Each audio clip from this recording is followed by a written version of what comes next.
Hello everyone, welcome on scholar shank. मैं अपनी previous videos में ऑलरेडी डिस्कस कर चुकी हूँ domains of the earth, lithosphere, atmosphere and hydrosphere. Hydrosphere था हमारे वाटर से रिलेटेड। उसमें हमने बताया था कि हमारा जो हाइड्रोस्फेयर है उसमें ओशन से कवर्ड है। तो ओशन के बारे में हम डिस्कस करते हैं कि ओशंस कितने हैं और उसमें क्या क्या इंपॉर्टेंट चीज़ें हैं। तो स्टार्ट करते हैं आज का session.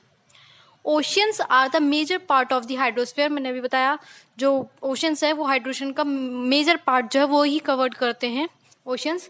They are all interconnected. जो ओशंस है वो एक दूसरे से कनेक्टेड है। आप इस इमेज में देख सकते हैं कि देख सकते हो आप कनेक्टेड है।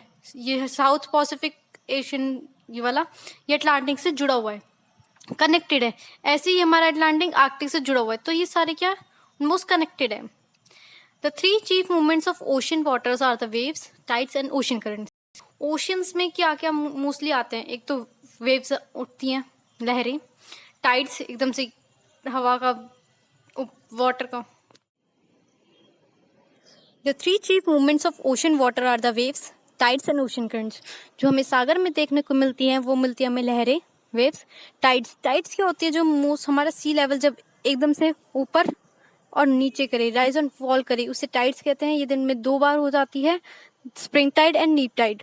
इसको मैं फर्दर डिस्कस करूंगी नेक्स्ट वीडियो में। एंड द ओशन करंट्स मतलब समुद्री धाराएं देखने को मिलती हैं। ओशन जो हमारे वो मोस्टली 5 मेजर ओशंस है। एक हमारा Pacific ocean, Atlantic ocean, Indian ocean and southern ocean and Arctic ocean. Pacific ocean आपको इस साइड दिखेगा, अंटार्कटिक इन दोनों के बीच में, एंड इंडियन ओशन हमारा इंडिया के पास, साउथर्न मतलब नीचे है साउथर्न, तो एंड आर्कटिक मतलब ऊपरी साइड क्योंकि आर्कटिक है। तो एक एक करके ओशंस को पढ़ते हैं। Pacific ocean, it is the largest ocean. ये सबसे बड़ा ओशन है, हमारा सबसे बड़ा समुद्र जो है वो पैसिफिक ओशन ही है। It is spread 1/3 of the अर्थ। हमारे जो अर्थ है उसका 1/3 हिस्सा पैसिफिक ओशन ने घेर रखा है।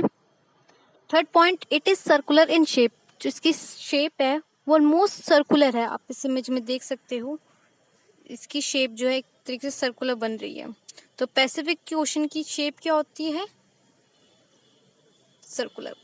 Marian trench, the deepest part of the earth lies in the Pacific ocean.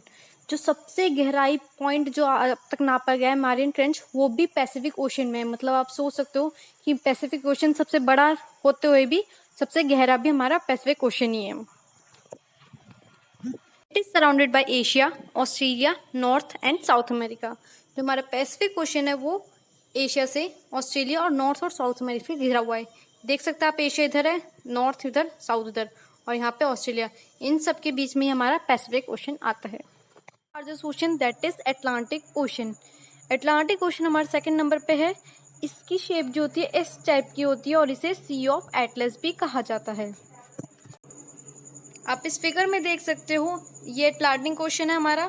इसकी शेप किस टाइप का रही है? ऐसे एस शेप में आ रही है, तो इस वजह से इसे एस शेप कहा गया है। पैसिफिक की सर्कुलर बन रही थी एंड अटलांटिक की कैसे बनती है? S shape. The coastline of the Antarctic Ocean is highly indented. This irregular and indented coastline provides ideal location for natural harbours and ports. हमारी जो अटलांटिक ओशन की कोस्टलाइन है मतलब कि सी शोर, मतलब समुद्र का जो किनारा होता है वो कैसा है? इंटेंटेड मतलब काफ़ी खुरदुरा है, जिसके कारण इसको बेस्ट आइडियल लोकेशन माना गया है नेचुरल हार्बर्स और पोर्ट्स के लिए। मतलब ट्रेडिंग के लिए सबसे अच्छा माना गया है, एक जगह से दूसरी जगह भेजने के लिए। इस वजह से इस ओशन को बिजिएस्ट ओशन भी कहा गया है। It is the busiest ocean क्योंकि यहाँ से ट्रेड सबसे ज़्यादा होता है, क्योंकि उसकी जो कोस्ट लाइन है बहुत अच्छी है, तो इस वजह से ideal location for business. Next is our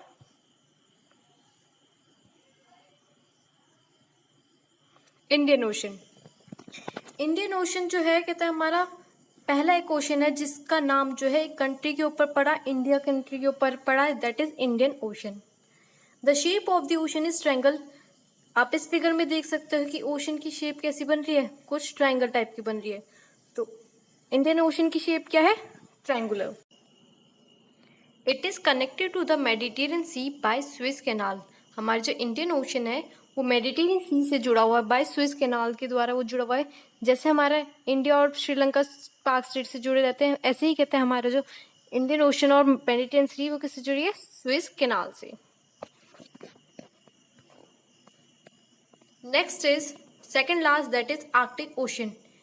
the Arctic Ocean is located with in the Arctic Circle and surround the North Pole. हमने आर्कटिक लाइन के बारे में तो पढ़ाई था, जो कि 66.5 डिग्री नॉर्थ पे होती है और यहाँ पे हमारा नॉर्थ पोल होता है। तो ये जो आर्कटिक लाइन मतलब आर्कटिक सर्कल और नॉर्थ के बीच का इलाका है, इसे ही आर्कटिक ओशन यहाँ पे पाया गया हमारा आर्कटिक ओशन।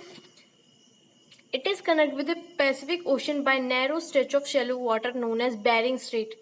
हमारा जो आर्कटिक ओशन है वो पैसिफिक ओशन से जुड़ा है बाय बेरिंग स्ट्रेट। जैसे अभी हमने पढ़ा कि जो हमारा इंडियन ओशन है वो मेडिटेरियन सी से जुड़ा है सुएज कैनाल से, वैसे ही हमारी जो आर्कटिक ओशन है वो कनेक्टेड है Pacific Ocean by Bering Strait. It is the smallest ocean in the world, और ये हमारा सबसे छोटा ओशन भी है। आप देख सकते हैं ये हमारा आर्कटिक ओशन और ये हमारा पैसिफिक ओशन, ये हमारा बीच में आ गया बेरिंग स्ट्रेट, तो ये इस चीज से जुड़ा हुआ है। The last ocean that is Southern Ocean. It is also known as Antarctican Ocean. इसे एंटार्क्टिकन ओशन भी कहा जाता है क्योंकि ये नीचे की तरफ होता है, दैट इज साउथर्न हेमिस्फीयर में होता है।